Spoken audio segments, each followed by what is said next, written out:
Hello, welcome to the Keep It Simple Astronomy channel live stream. Today an unusual day for me, night, better saying. We will be using this little boy here, the 8-inch. And you may wonder why I have the telescope inside. And I explain to you. There has been dusty days in my region. It's important for each of us to know the sky we have, and it's different. Your sky, it's different than mine. And mine, as I have the ocean right here, and after the ocean I have Africa continent. Africa sends us as loads of dust everywhere from the Sahara Desert, and they send us sometimes dust to Europe. And we are the first ones to catch the dust. And it's the worst that I have, my worst enemy, because with clouds we sometimes can reach the objects between clouds appearing and disappearing, but the dust, no. This kind of dust, not only for the views, the seeing is horrible, completely impossible to use, and also if I place, and this is important, if I place my Dobsonian outside, when is dust in the air, it will grab to the mirror, it will stick to the mirror, and it's awful for the coatings, because it came from the sea and catch all that, the chemicals and the salt and everything, while it's traveling, and then I have to clean it more times. More often. Hello Nakamura, welcome to Japan. Hello Ward. Hello Quasar.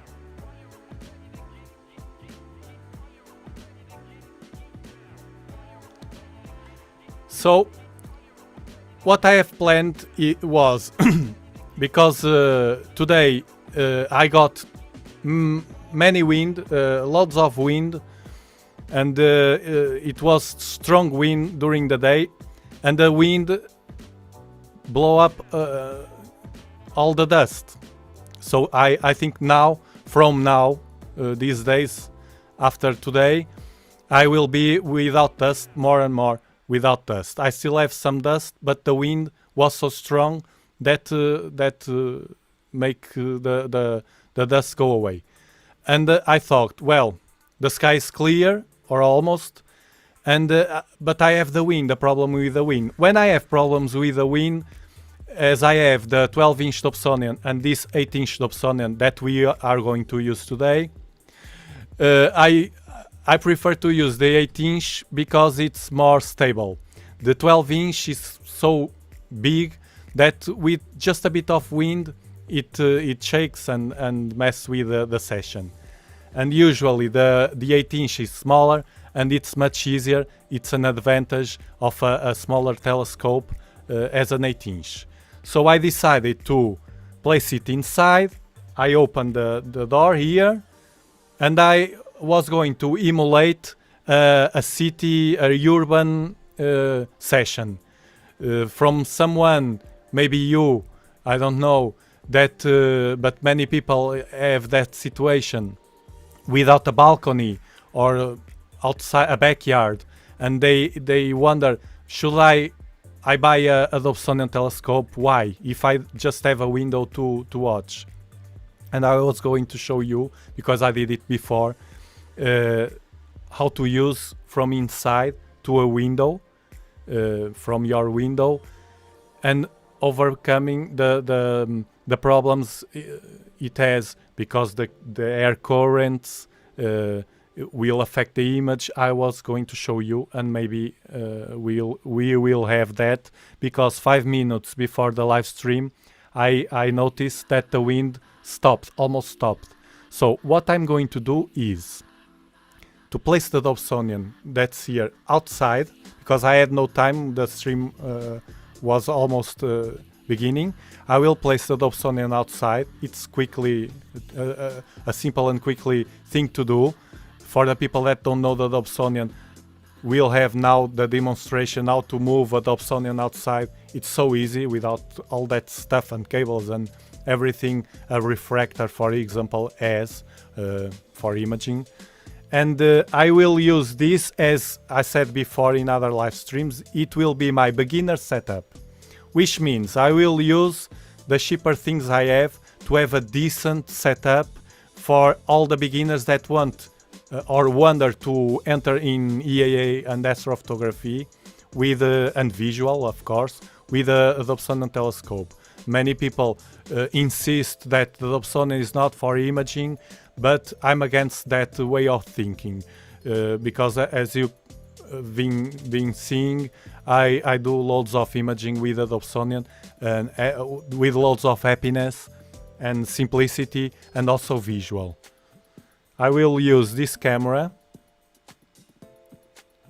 Many of you know it's the ZWO 224 MC color. It's a cheap camera nowadays. This camera, I think that the cost is around 200 bucks, I think, or less maybe. So this is my part of my beginner setup. I will not use the expensive one. And I will use this camera. I will transform my f6 8-inch in a f4.1, which means it will work faster with a cheaper reducer. This camera has here the reducer here. It has a spacer before the reducer, then it has a reducer here, and then the filter, the UV IR filter, which is a filter that is an inexpensive filter also, and I will be using with this setup. So now I will first place the Dobsonian outside. Just wait a moment for that, and we'll be imaging now. Hello, Astronomia ao Vivo, Brasil. Bem-vindo, galera. António Cortés. In Texas, yes. Yes. I'm aware that in Texas, and also maybe in Arizona, no? And Valley of Death or something, you have some regions on United States with loads of dust. I see the complaints, so you know how difficult it is to keep the Dobsonian clean. I will place it outside, give it a like to this live stream meanwhile, and it's a quick thing to do. Well, hold on.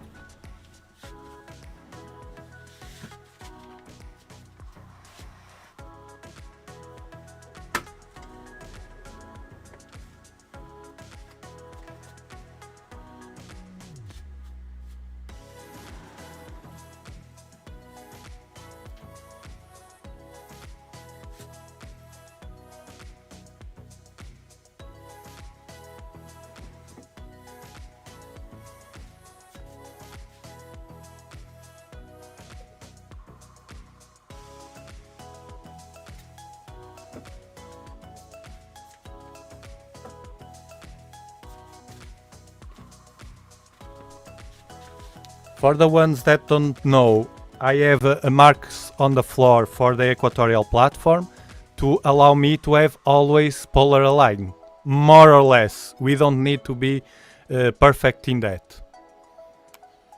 I will place my... This is a cheap light, it's a white LED, but I placed the a red tape, so $2 LED, working fine for the purpose.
Okay, now connect the camera.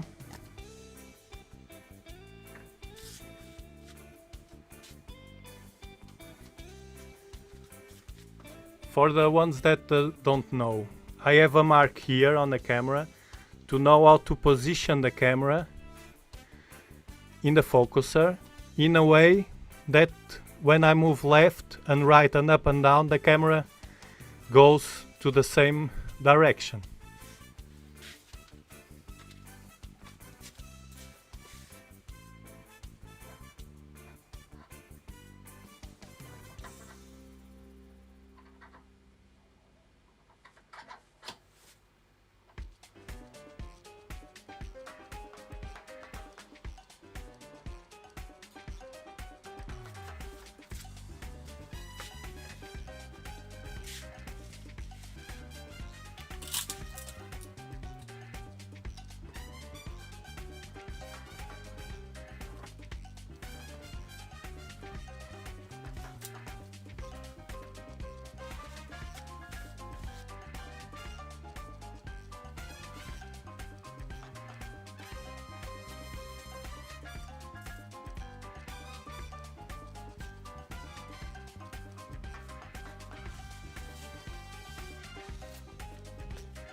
Telrad cap, and it's done.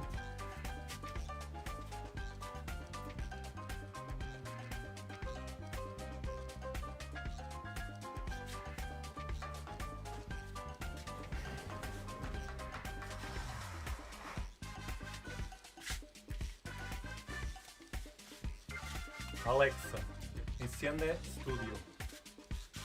Vale.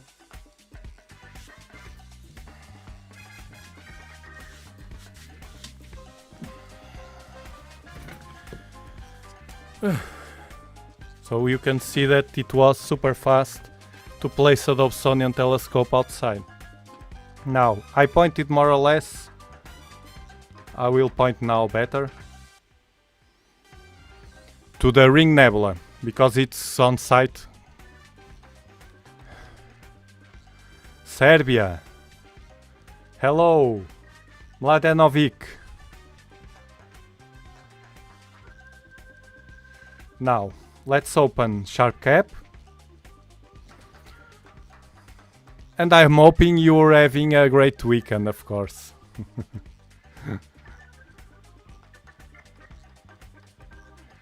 We have hot weather here.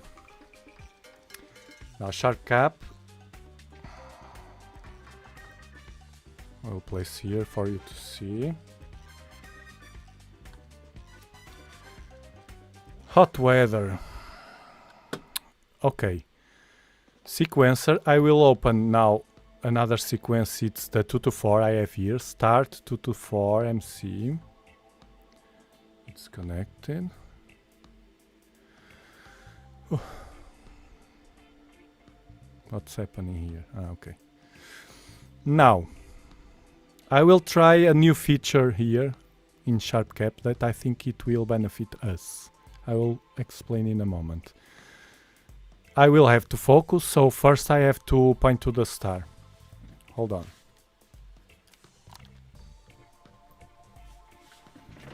I will do it manually with this telescope.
I think it's okay now.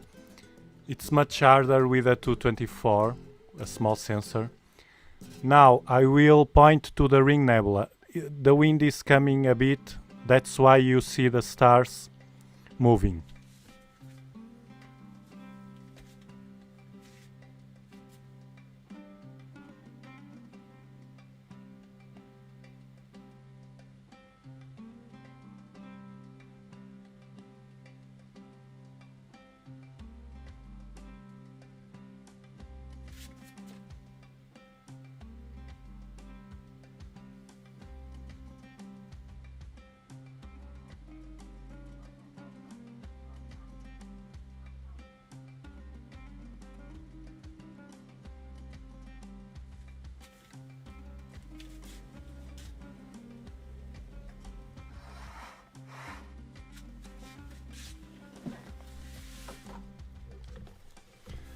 Now, let's see who's here. Nakamura. No, Nakamura. It's completely manual except the equatorial platform. The platform has a motor that moves and tracks the sky. But it's a simple experience with the IOE. No. I wish I had. I don't have experience and the knowledge to build a Dobsonian.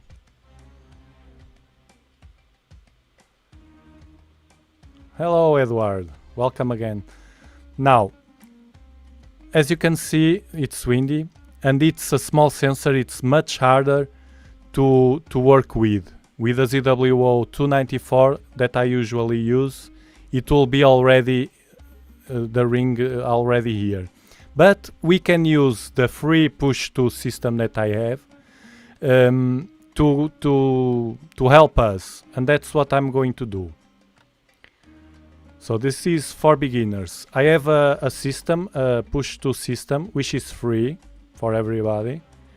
It's just install the software. I have a video about it, and I use it to catch the objects. I will push stellaring here to catch the objects.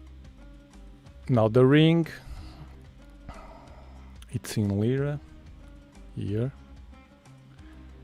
I just have to click on it and press Ctrl 1 and you will see the pointer. You see the brown pointer over the planetary nebula. Now I will go to sharp cap. Where is it?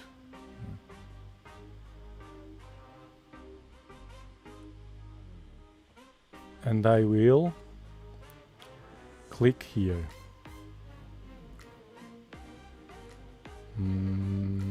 I don't need this. Let's solve. It's a bit dusty, the air. Still a bit dusty. I can see by the noise. And also this wind is good to get rid of the dust, but it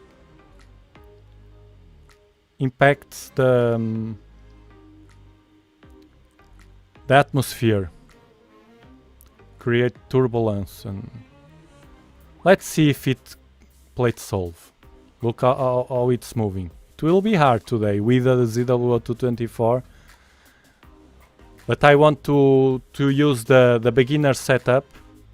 No, he did it. Let's see where we are. Where are we? So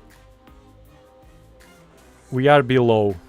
I will use this feature here with the ZW224. This square is the ZW224. So I just have to move a bit up and to the left. Let's do it. Manually, of course. Hold on.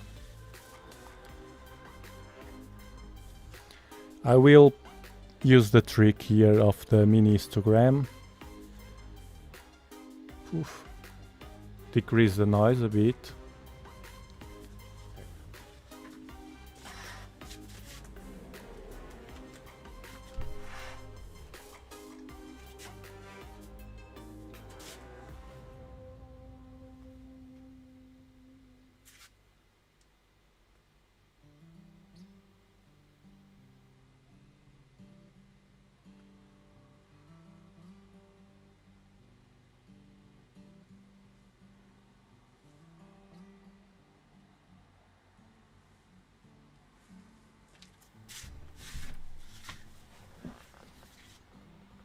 Let's do it again. Let's solve. With the small sensors, it's much harder because we move a bit the telescope and it goes out of sight. You will notice the ones that come to my live streams with ZW294. It's much faster, because it's a large sensor. Look what I did. I pushed the telescope here too much. I'm used to the other camera. Let's try it again. Now it's down.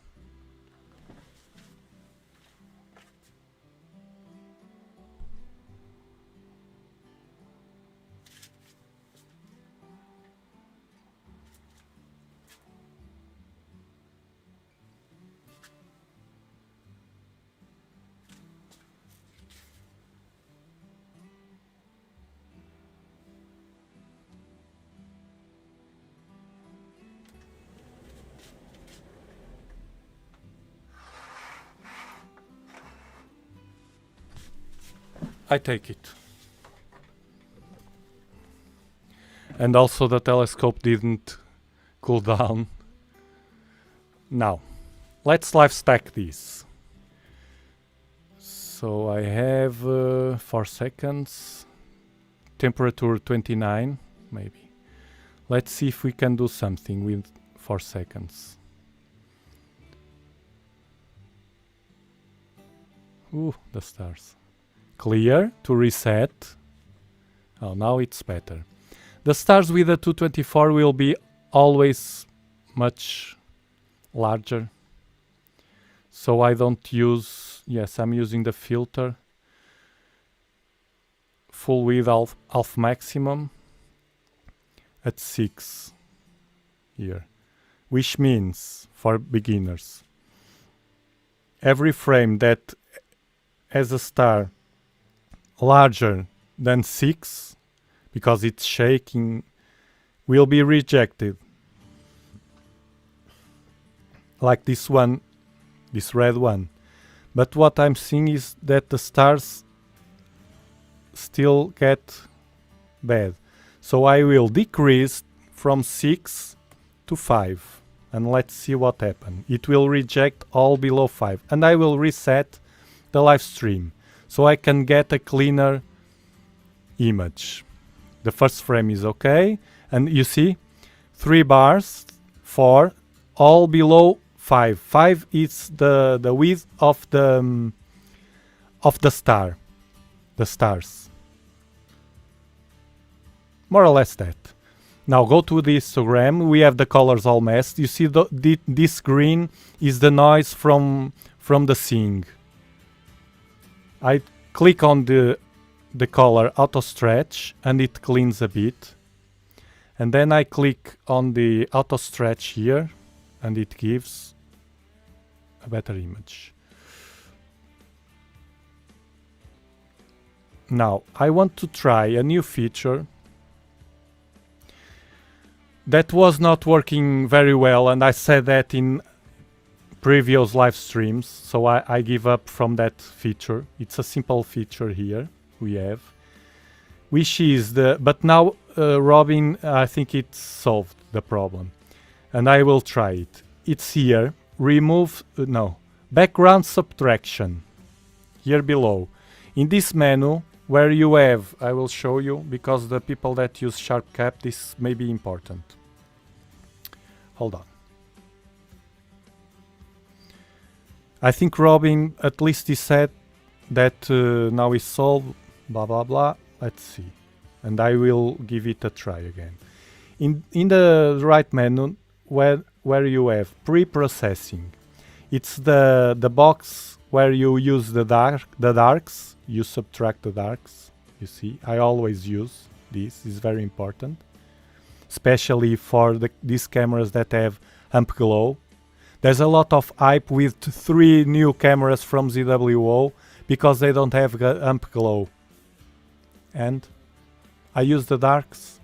I will not buy any camera until I have a new generation, something better than my ZWO294. This is nothing new, you can do better ZWO. Now here, flats, blah blah blah, you have background subtraction, you see? Background subtraction.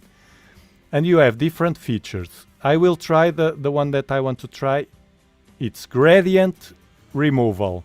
It's supposed to remove the gradient from the background. So what I'm going to do, I will click now on it, but it will not be applied because I'm during a live stack. It does not apply. I will have to reset the live stack. Okay, gradient removal. If it works today, you can use to help you, especially the people that have light pollution. I have Bortle 5, some light pollution. I'm at the middle of the range. Now let's take this.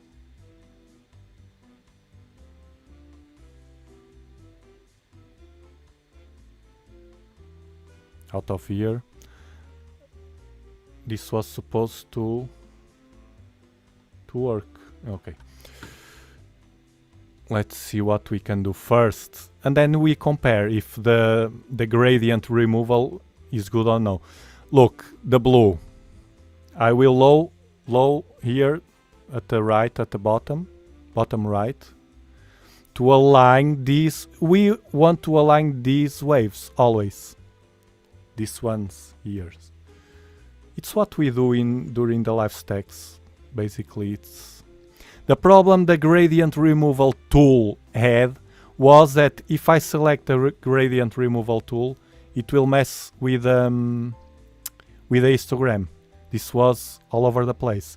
I'm not sure if I selecting it now if it's being applied. It's supposedly it's not, but maybe that blue. Now let's see this. Reduce here to the right, a mid-level to the right. When it's very bright, especially today I was talking with a member of the channel. I do one-to-one consultations with members and friends. And he was having some struggle. He was struggling with planetary nebula. And the trick is this. This one is easy, but there are another ones that are too bright in the camera, especially this camera, the 224. So we move to the right, this mid-level, to help reduce this brightness. Now I will do the enhancement. I go to the enhancement tab. I always do this. And I will try the bilateral filter. Is the filter I use at the left, at noise reduction. And I see if it works or not.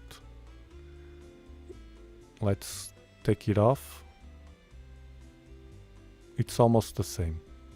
I will let it on.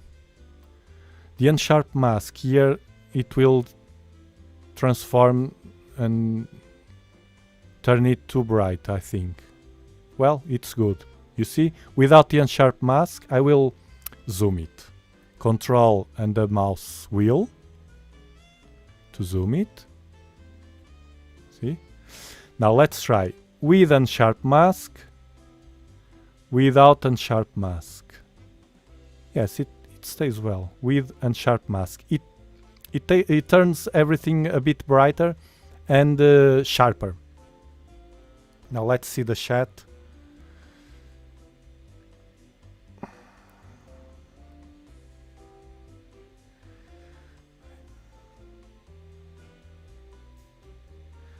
Ah, Edward, you are catching the COMET. I have to try it. My plan tonight, I will be catching. I had another plan, more limited, but now that I'm outside and it seems that we have no wind, I will see. I don't know.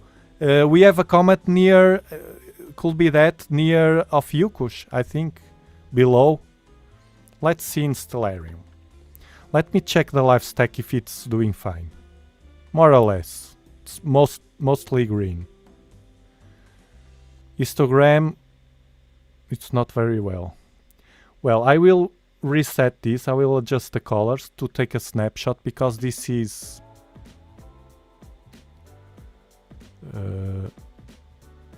save as seen.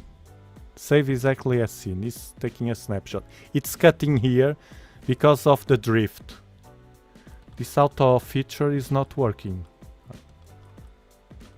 The auto, it was supposed, if I click here on the screen, this disappear. Okay. Okay, it was not connected. You see this? This is the poor tracking. This bar here, black, this is not being captured by the camera now. This means that the ring nebula now it's lower in the screen. I will show you. This is amazing. We live with what we have. I will show you the real image in the camera. You will see the ring nebula almost out of the screen. I go here to view. You can see. Here, view at the left. View stack. It's what we are seeing. But if I select individual frames, it will show me, it will keep live stacking. Look, look, the ring is out of sight now. Now I have to stop, of course, the live stack.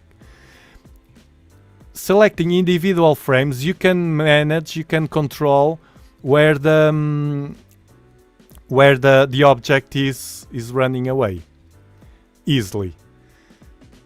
This may be also because of the speed of the platform. Pointing where I'm pointing and so up, this means that the platform, the ring should be at the center. If it's not at the center, if it's down, it's because my telescope with the platform is faster than it should be. Being faster when the ring is moving, the telescope is moving up faster than the ring. So what I will do now is to lower the speed a bit, just a bit, to allow the platform to get in track. Let's see.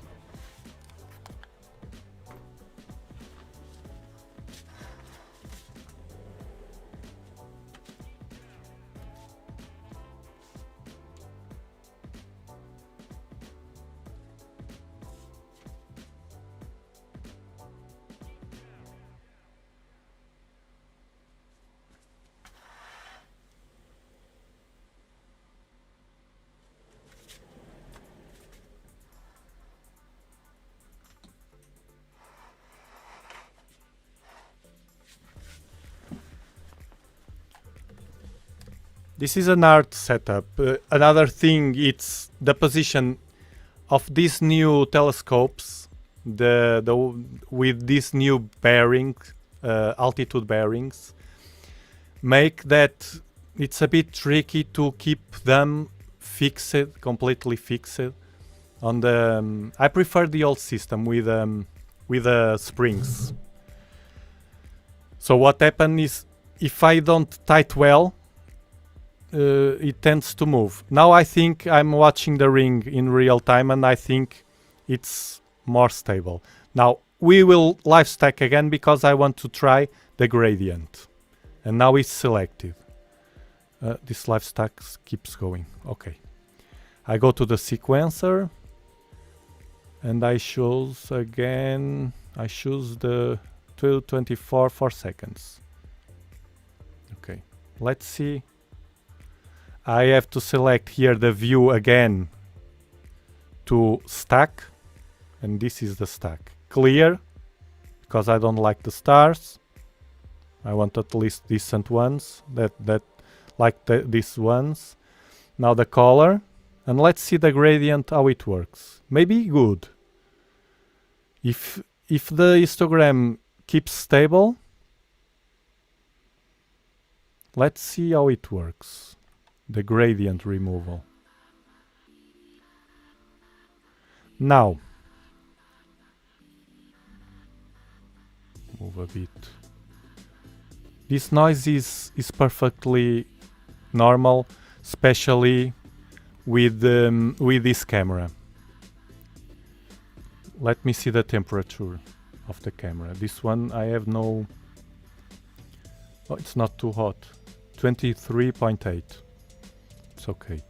My darks are not at that temperature, but they work. They are at 29. Now let's see Stellarium while it's working. And let's find the comet. Oh, let me see the chat. I forgot you. I'm sorry. I'm opening Stellarium now. Because I closed to have less softwares working. It's here. But let's see first the chat. What are you asking? Okay, the comet. We will see now that in Stellarium. K2. Okay. Megalodonte, welcome back again. I have the 12-inch Dobson Go to, very good, very nice. And AZ462. What do you think about my setup for stacking Deep Sky? It's fine. Look, let's see here, one thing.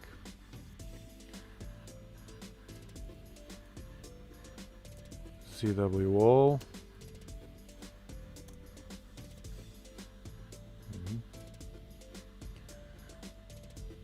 Hold on.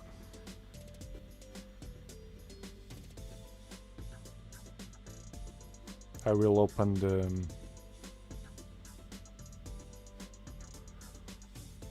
it's doing fine, the Ring Nebula.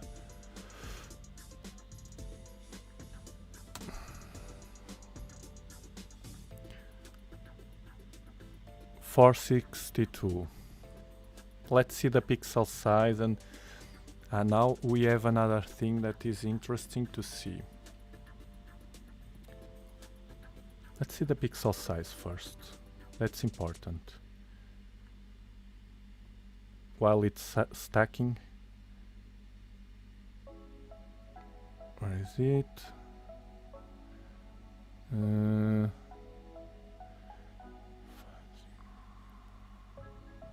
Resolution, it's a low sensor, of course. Where is the...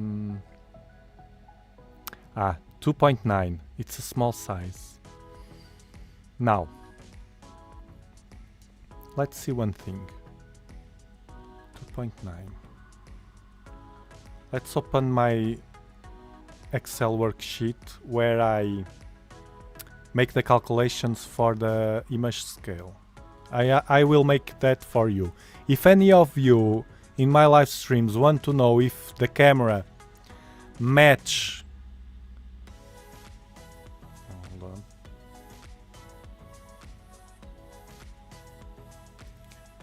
With using a focal reducer.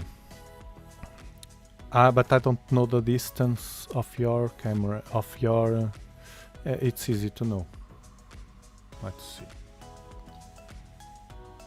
Your camera...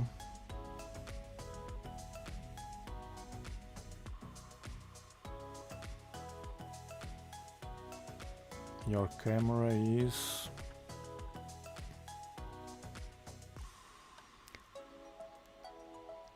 We know the pixel size of your camera, and now we are going to check the distance here.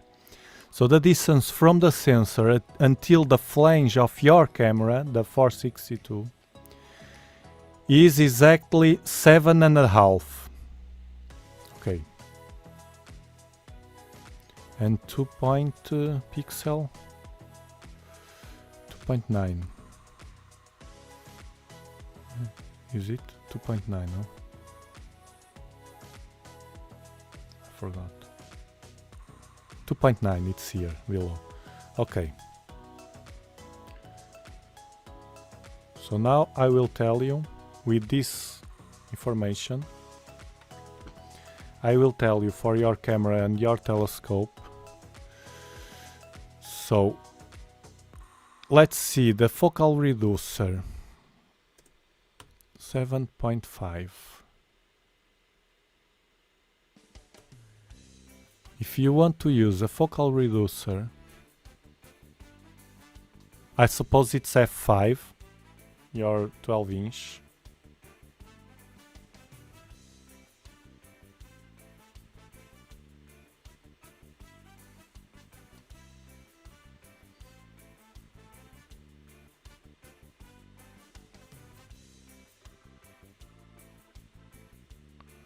Hold on that I talk to you later. If you place, you can have your telescope at 3.6. If you place this, I'm complicating because this is a complex. It's not for beginners. But if you want to know, if you have a camera, if you want to know at what distance you will have your focal reducer, a cheap one, $50 one, to have a lower f and match the look like this, you will have 0.89. It's better than what you had before. Let me change only the sensor. No, I need to change the sensor. 2.9. Let's see. Oh, it's too much. Oh, 2.9.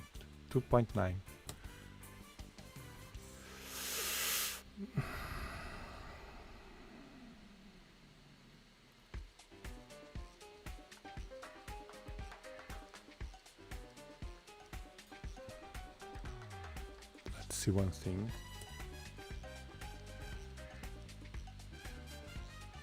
Oof, you can't use it. It's too small. Your the pixel size of your camera. It's too small for your Dobsonian. Now let's see here.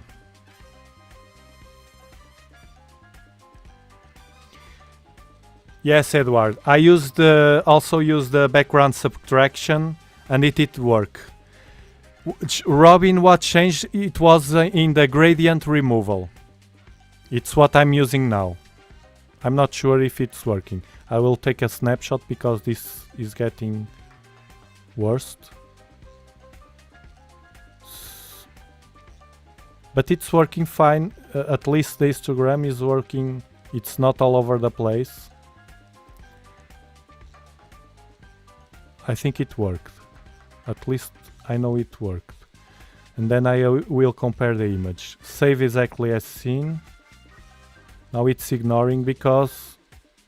But you can see here the borders here at the top, at the right, at the bottom. We have the borders cut because now it's much more stable. From the...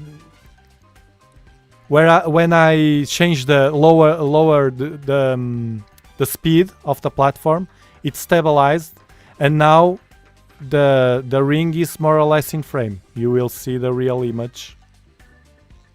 You see, it's still here, a bit at the top, but it's in frame.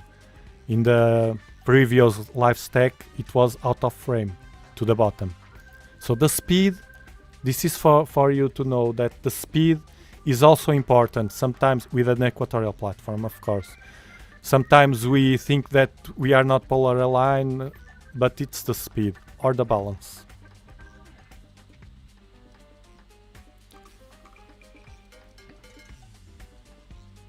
Thank you, Quasar. Likes to the video.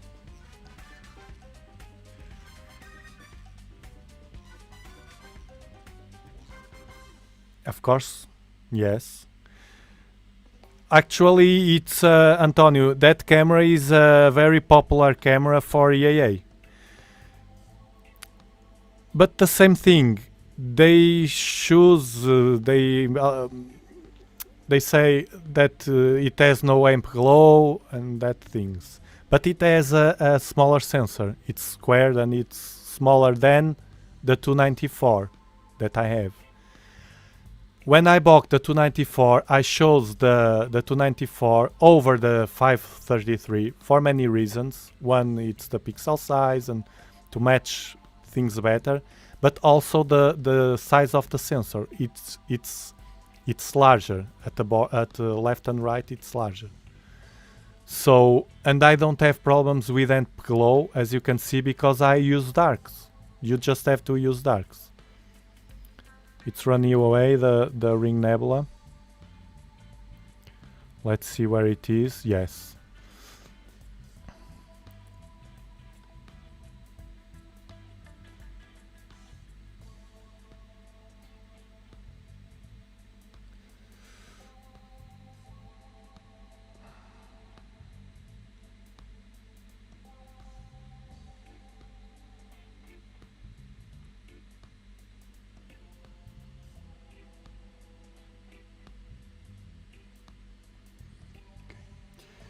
What is your experience with Nexus compared to Badr MK3?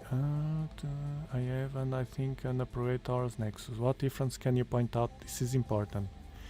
Is it sharper than Badr? Now,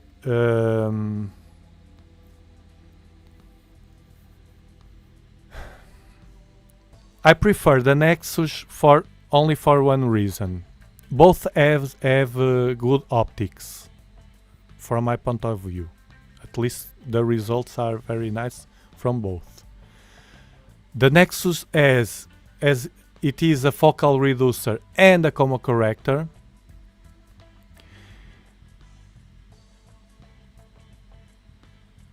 it has a larger field of view. So I use the Nexus to have a larger field of view to allow me to capture now the larger nebulas that are coming, the Lagoon Nebula and things like that.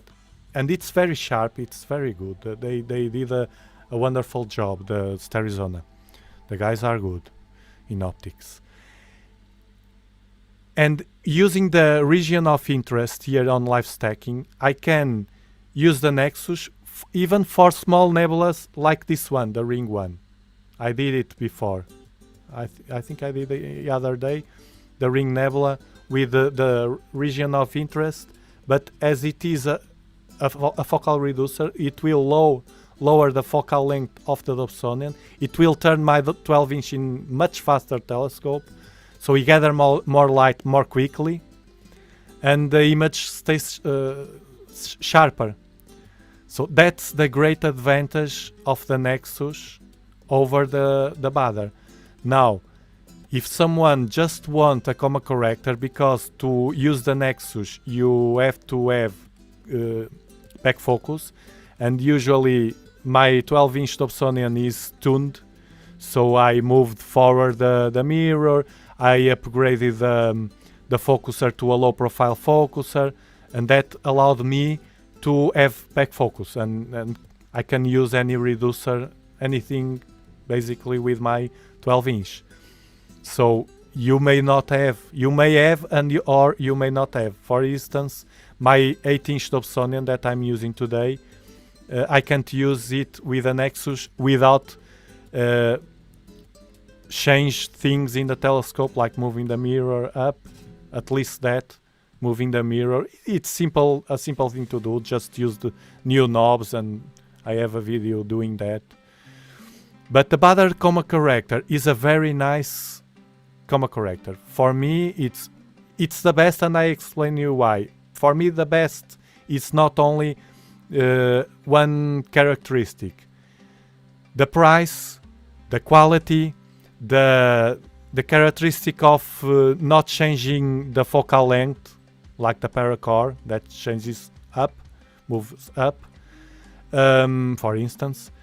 It's easy to get back focus. It's small and easy to screw. It has two different. It has a M48 screw and a thread, and also an adapter to a camera. It's very versatile, and it gets very nice images, not only on camera, but also on visual. I don't know why people. I think I know. The people that complain about the Badr MPCC comma corrector is because they don't know how to distance from the camera. They mess with the distance from the sensor, and they mix that with the distance from, instead of the flange of the camera, they count the black adapter. I saw people doing loads of silly things with that distances, and then of course you will still have coma. It will overcorrect or it will have coma. With me, the Badr, and you can see from previous videos, all the images perfect. Perfect. No coma at all. Nothing. The similar with a Nexus. So if you just want a coma corrector, it's an inexpensive one. The Badr is so inexpensive comparing to others. It's perfectly fine. I recommend.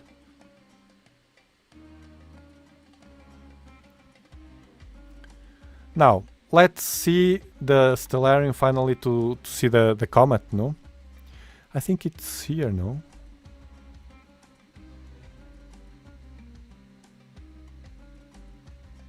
Where is the comet? No, it's not here. No, it's not Ophiuchus. It's... where is the comet? It's... Serpents, maybe. Where is the comet?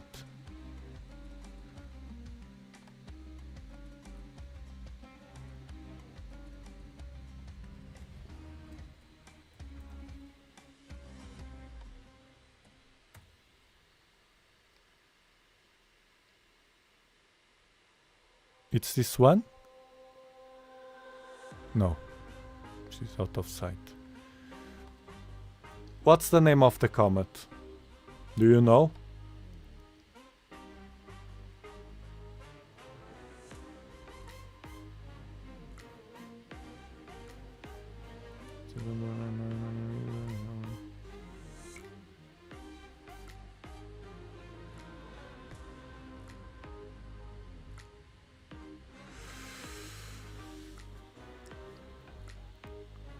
Edward, where is the comet?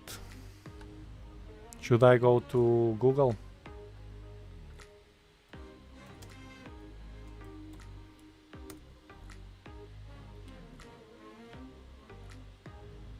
See, 2017, it's this comet. Ah, 2017. See.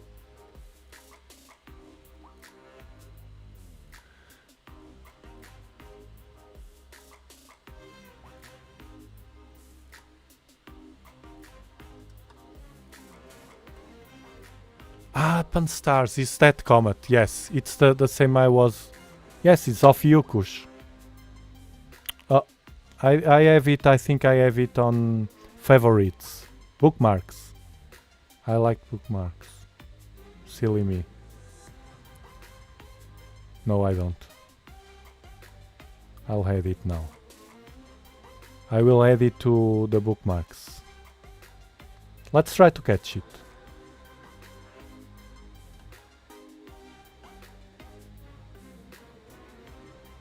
With this camera it will be hard, but okay. I will need the help of the Telrad. It's easy. The Telrad here of Ophiuchus. I can see this asterism here. Now I will control 1. Where is it? Control 1. Why it's not moving? Control 1. Ah, okay. Okay. I will place this over the comet. Let's try to catch the PANSTARRS comet. I like to call it the objects by names, not numbers. It's not so scientific, but I prefer. Oh, the ring nebula is still here. Now, what I'm going to do now is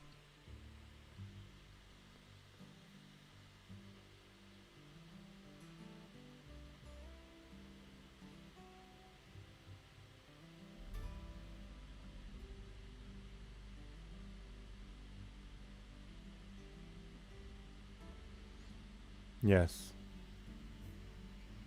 No, Hercules. Okay, it's below, but it's easier to. I will reset the platform. I will point to the comet, more or less, and I will see if I can catch it.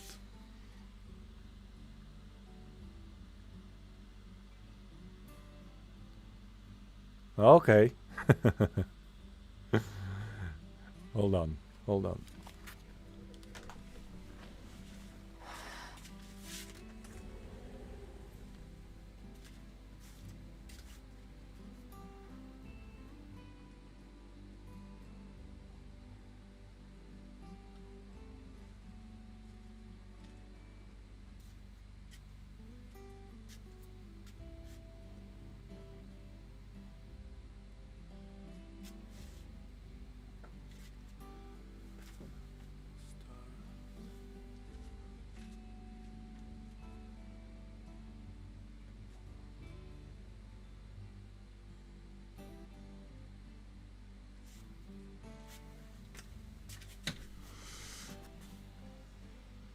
Now for this I will need the help of the mini histogram move. Let's move this a bit to the right and let's plate solve to see where we are. With this camera it's much harder.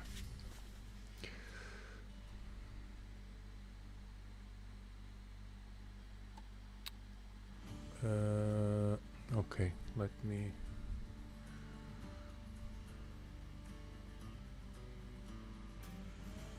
Oh, we're near the comet.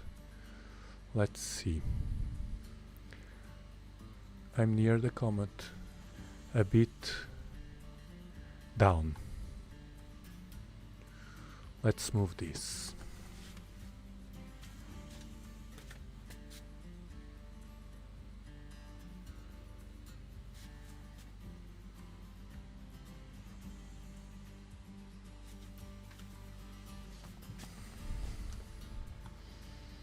This is with 4-second exposures. I will lower to 2 seconds.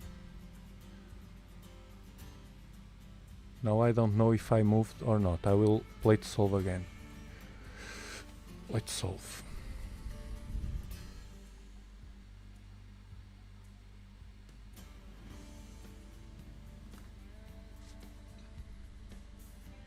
I'm on a no, I'm. It's a bit more down and left. Okay. You see that with this camera it's hard, but we can do it.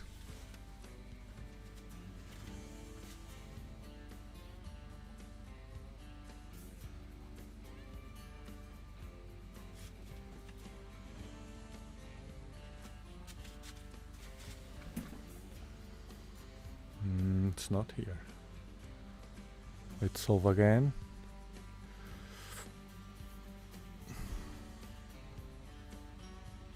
Let's solve again.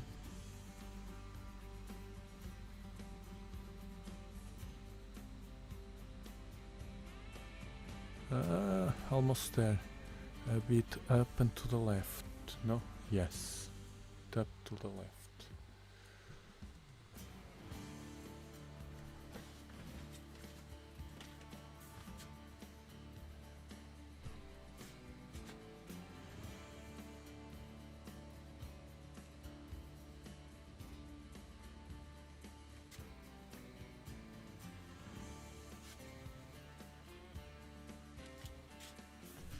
It's there.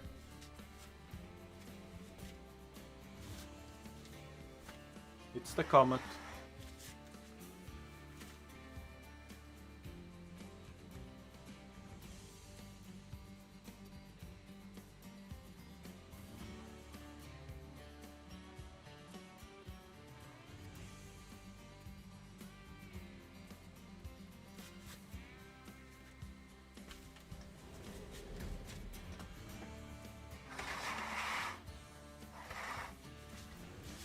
I will not risk. I will leave stack as is.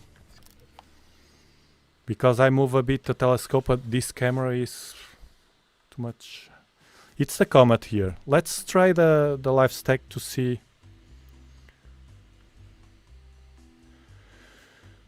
The COMET 4 seconds maybe. It's enough. Let's see what happens. I have no idea with this camera, it's the first time. I will increase this. Maybe I need to refocus, I don't know. To 6. Okay. Okay. Now, for now it's working. Now let's... oh, it's working, the gradient, it's removing faster the gradient. I will do like this for us to see. Oh, I didn't change the screen. It's the COMET here. Now I will histogram. Let's move this. Histogram, color, auto stretch. Oof, so much nice. This camera has loads of nice. It's the COMET. I think the tail is here. We are barely seeing the tail. Let's see if the live stack can pop the tail of the COMET. Let's see the enhancement. Take off the unsharp mask, because in the COMET it will not work very well, you see. We don't want the unsharp mask. The bilateral filter, it's fine, okay. The histogram. Ah, it's getting better. You see the tail here? You will see better now. I will... It's the first time I watch this COMET. Let's... yes, okay.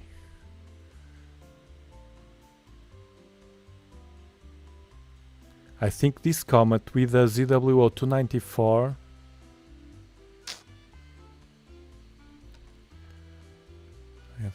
you see the tail here? It's forming the tail. I'm sure it's the tail. Let's do like this and now increase a bit. Yes, it is. Yes, it is. You see the tail here? It's starting to... along with the stack, it's starting to pop. It's beautiful, the COMET.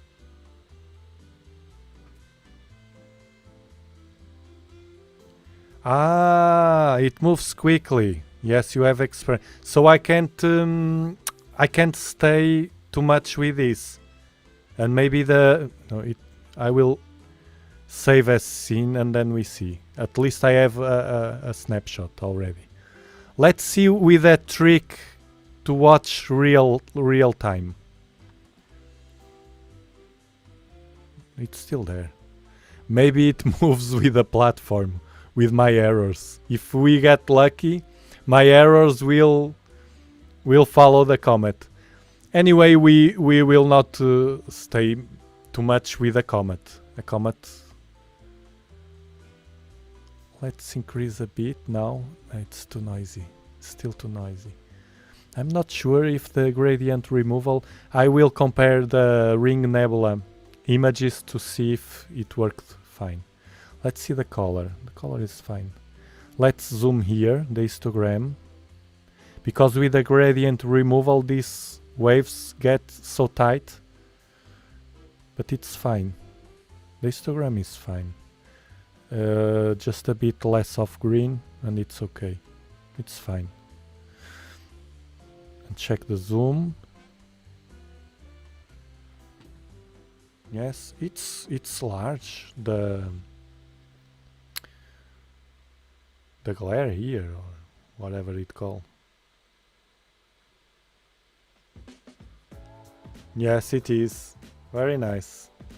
I'm happy to could catch a comment. You see, beginners, if you are listening to me, if you are watching us or the replay, you can do this with a ZWO224, a cheap camera, a cheap focal reducer, $50, and a 8-inch Dobsonian and an equatorial platform. There are cheaper ones than this one. Yes, Edward, thanks to you. You remember me. I was some days ago, but then with all those days without watching the sky, I forgot. Now let's see, we have here... it was you. I got it is close to nice.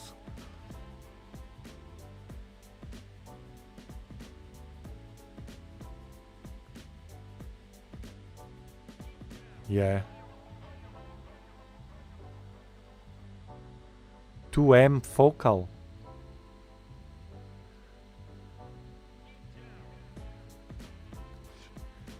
Ah. You got to have back focus.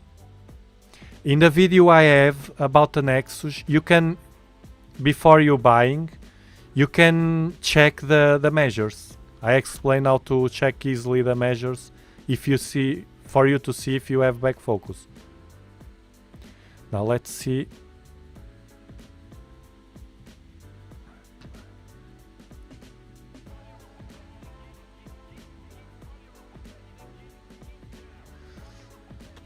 Yes.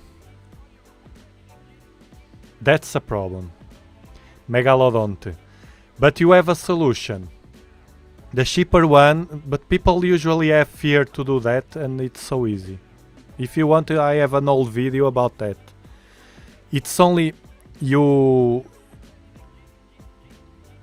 take one of the screws you have, and maybe it's the same measures than mine, but for security you can take one, and you buy the knobs, the collimation knobs, and those knobs you have at the ground. You buy with 1 inch larger, and with 1 inch it will allow you to have the mirror.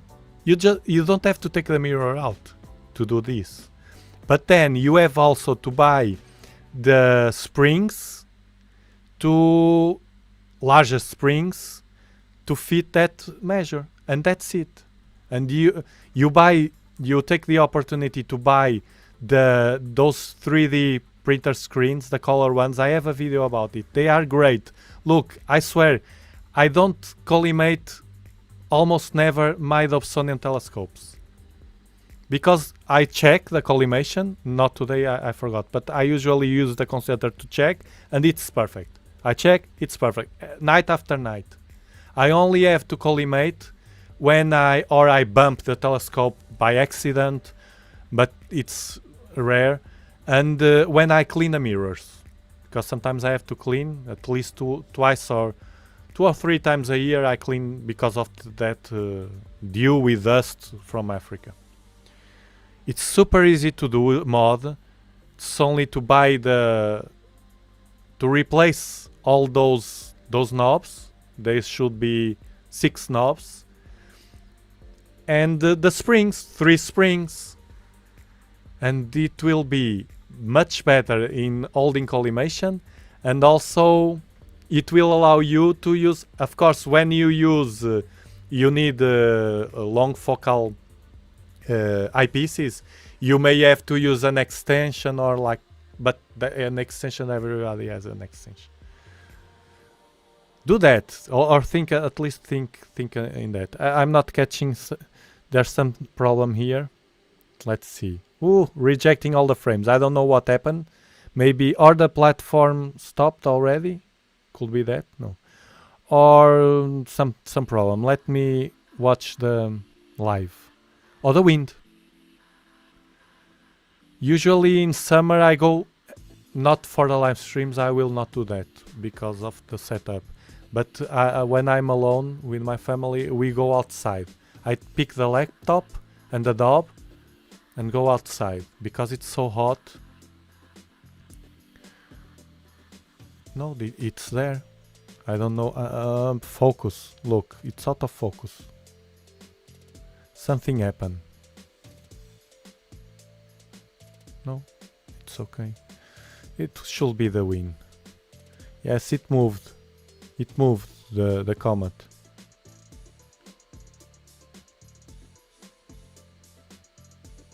It moved a bit. It's very nice. Anyway. Histogram. It's stable. The gradient removal. I don't know if the gradient should be used in the COMET. No, I think it's not a problem. Okay, I will do this. I will save as scene. And now I will... Let me see where the COMET is. Again. Okay, it's at the right a bit. Okay, I will remove the gradient. Take it off. Because I'm experiencing this. And I will clear the stack and reset it. Let's see. Woof! You see? That's the problem with background subtraction. Those we change things and look at the image. Clear again.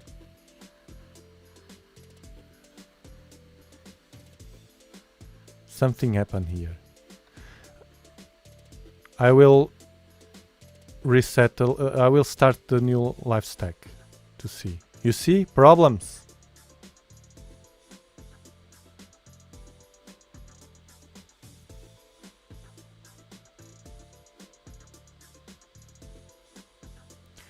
Maybe, but I think it's too dry. No, it's not the dust. It's not the dew. I'm sure. It's so dry the weather here now. Full of dust. The thing, the first signal of the dew for me with the Dobsonians is the tail rad. It's the first thing that gets dusty, gets with moisture. I don't know what's happening here, but it may be the focus. Remember that I didn't make the cooldown. The telescope was at the beginning of the live stream outside without making a cooldown. And I'm surprised that I know why. That it was we had no turbulence, that currents of air that makes the stars like they look like they have a hat, like in flames. That's the currents, but I know why, because the temperature is very similar outside and inside. It's hot outside, very hot. What happened here? Look, I think it's the focus now, but the problem is it's manual. If I touch this with this camera, I will reset the camera. If I think it's the focus. Look, if I touch the telescope, I can try. Yeah, it's the focus. It changed the focus with the temperature or whatever. It's not in focus. Or I will try to focus without losing the COMET.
was the focus.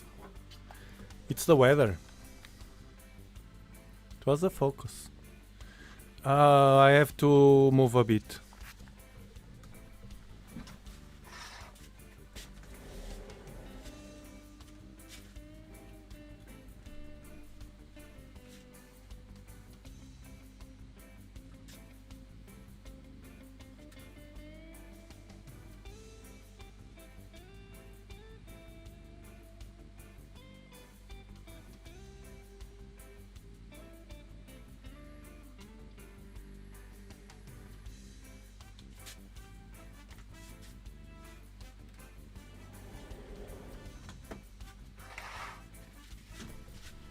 To get a perfect focus with my Dobsonians, I need a bright star.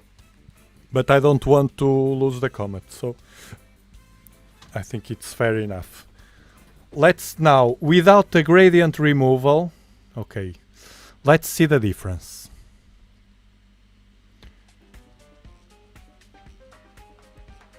For seconds, the same.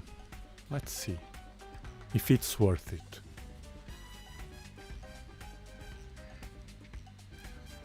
The stars, okay, clear. Let's get a better, okay. The first frame is important to get a good frame. If it's bad, the first one, the others. Histogram, enhancement, okay, histogram, color. Color.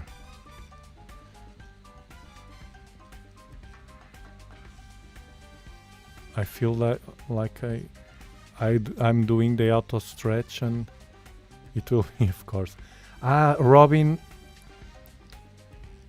I learned something with Robin. If we use control with auto stretch or shift with auto stretch, one is to auto stretch stronger and another softer one. Let's try the control. It's stronger. Reset. Let's try with shift. Shift, auto stretch. It's slower. I use a low auto stretch. Look, here you can in sharp cap settings.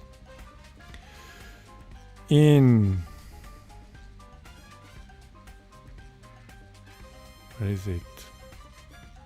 File names, memory, plate solving, quiet guiding. Where is it? It's here in the general tab, the first tab. Auto stretch intensity, here. Auto stretch intensity. Usually it's, I think it's at the middle or more or less at the middle. I lower it. Because when I auto stretch it's not so aggressive. At least I like it. Now. And now I lower it even more with the shift and auto stretch trick that Robin teaches me. I will not auto stretch because it's, I will move it manually.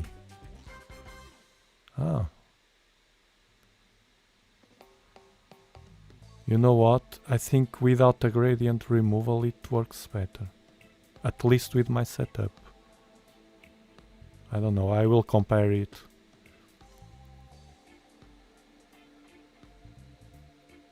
I think the gradient removal, let me check the image.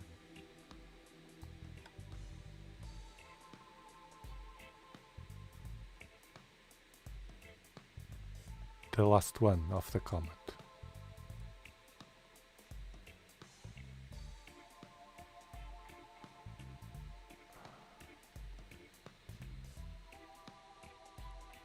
Yes.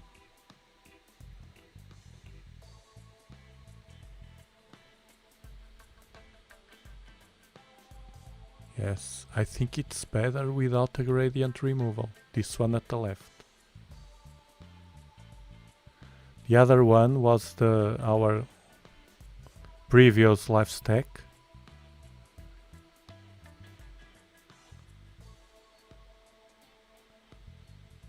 It looks yellow.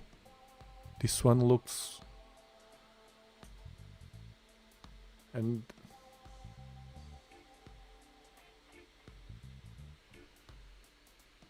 I think I like more without a gradient removal. I will try 2 or 3 times more, and if I don't like it, I don't use it. For some people, I saw people that are happy with it, but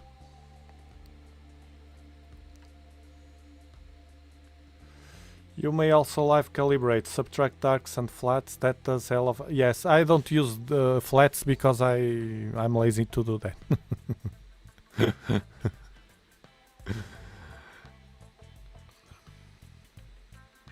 Yes, it's developing the tail.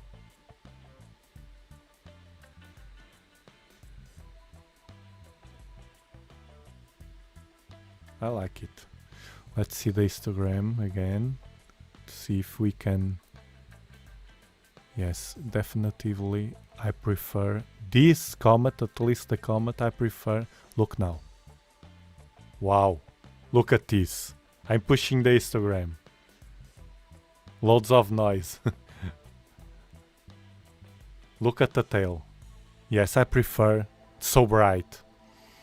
I prefer without the gradient removal. At least here it's working better.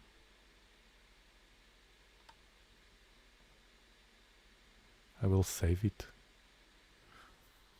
5 minutes stacking.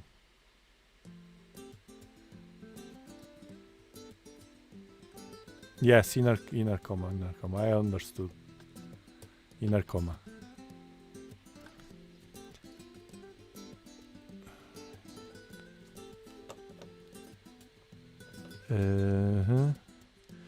Now, another thing I said in the last live stream about sharp cap that I want to... that it was changed. It's this new user interface that Robin made. It's now the default interface.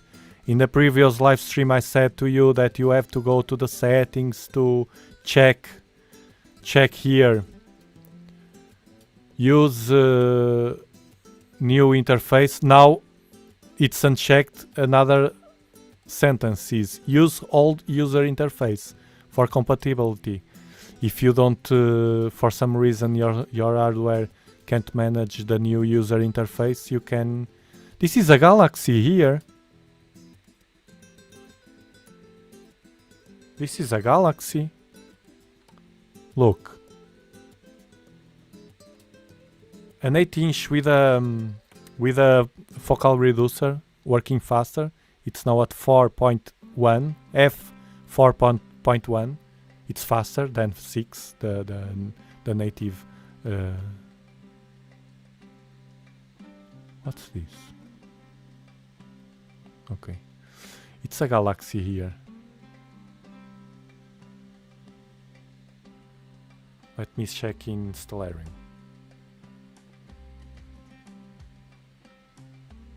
It's incredible, this comet. Thank you, Edward, for remembering us. The only thing I wanted to try here today was the Ring Nebula, and now we got a comet. Let me check on Stellarium.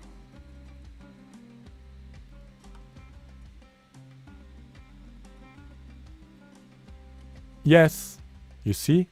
Piggy C 6969. Let's see the magnitude.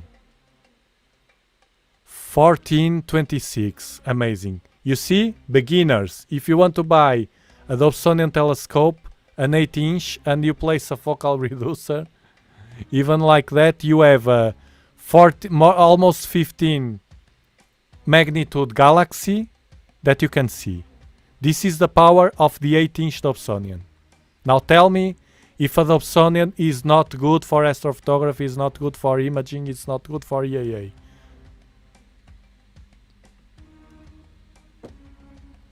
I don't understand. 15.7, maybe. I don't know why Stellarium.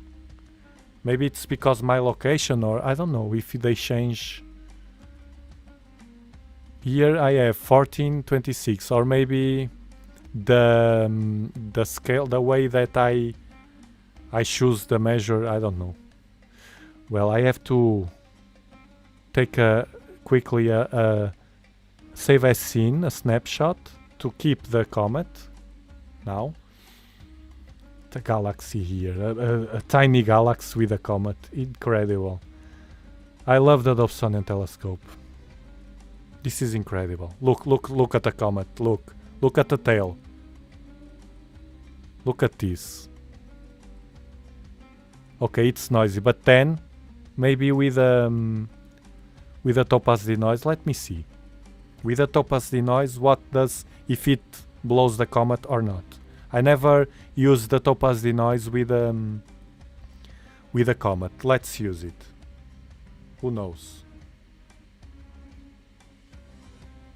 Let's use it with this comet. This snapshot I took. Let's see what it does. Let me bring it here. So this is the original. It's updating, and let's see what happened.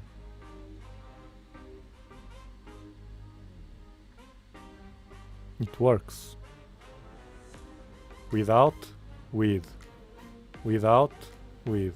It does not much. Without. Yes, it took off the noise of the background. Some noise of the background. Without, with. Let me do like this for us to see better. Without topaz denoise. Now it's updating. It's updating. It takes time because of the zoom. It's updated. With topaz denoise, without topaz denoise. Look, without topaz denoise is with much more noise, background noise. Now with topaz denoise, much cleaner the image. It's good for this. Huh? Best investment I made. Just a click and $50 investment, and just a click and my images get rid of the noise. But for that tiny galaxy, it blows the galaxy away. We can't do, it's so faint. Look, it's a mess, the galaxy. We have to be fair. Topaz denoise for tiny galaxies, no way. Look what it does to the galaxy. Look, it's updating. Now we can see the galaxy. No, look. No. Oh, it's more or less now. No, but it messes a bit. Let me zoom more. It's more or less. Let's see, it's with loads of zoom. No, it blows. It blows. It pixel. Look at this. It turns the pixel because it's so faint. It's better. Don't do that. You see, it has no information to process. It's almost 1000.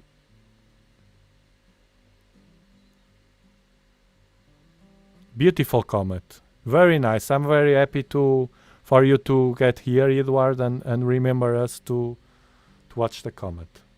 Beautiful, beautiful. I will save this. Where is it? Save image. Note that I don't change the settings on the topaz denoise. It's saving. It's processing, saving. Okay, it's saved. Done. I have the image. Amazing. Sky Safari says 0.5 billion light years away. Alpha billion. Universe is yes. For you to see. We are watching the past. We are always watching the past everywhere. But now it's past. It's amazing. I love astronomy. Yes. Yes, it's that PGC. Yes. The power of the Dobsonian. And you see, the beginner setup. This setup, I'm preparing also a video for the beginners to know how much it costs and what they need for this setup.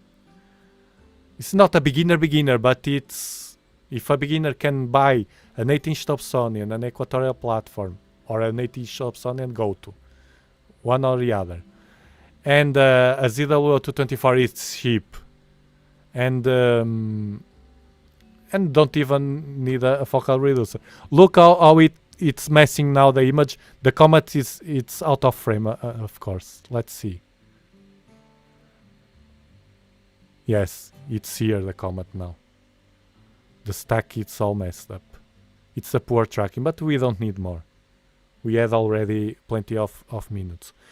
Well, thank you very much to all to be here. I will try to, now with the better weather, if I have better weather, to do more and more live streams. If the next week, during the week, if I have an opportunity, I will do again to use different telescopes to catch more objects and objects that you point me to catch. I will be happy to point to them if I have them on site, and overcoming these obstacles and have a nice moment we do. Have a nice Sunday and a good beginning of the week. Thank you very much.